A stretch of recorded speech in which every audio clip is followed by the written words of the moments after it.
भूल तो नहीं गया मैं।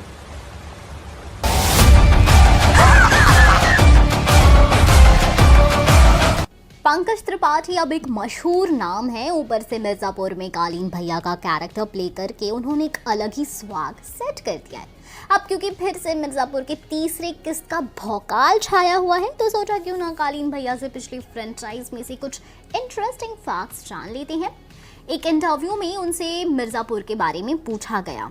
उनसे पूछा गया कि उन्होंने कालीन भैया के किरदार की तैयारी कैसे की, क्या वो इसके लिए लोगों से मिले। उनका कहना था, नहीं, मैं लोगों से नहीं मिला, जैसे ही साइनिंग अमाउंट आता है काम शुरू हो जाता है। उसके बाद तो एक्टिंग की पढ़ाई की ही है। मैं पूर्वांचल का हूँ, गांव खेड़ा देखा ही है मैंने, वहाँ की बॉडी लैंग्वेज, वहाँ का ठहराव, वहाँ की मस्ती सबसे परिचित हूँ।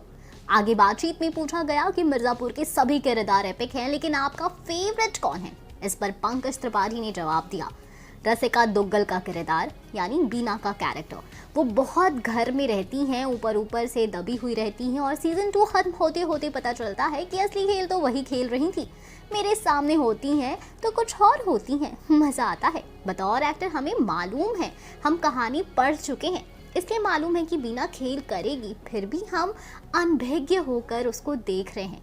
यही एक्टिंग का मज़ा है। हमें मालूम है कि सामने वाला किरदार क्या बोलेगा, लेकिन जब हम सुनते हैं तो लगता है कि पहली बार सुन रहे हैं।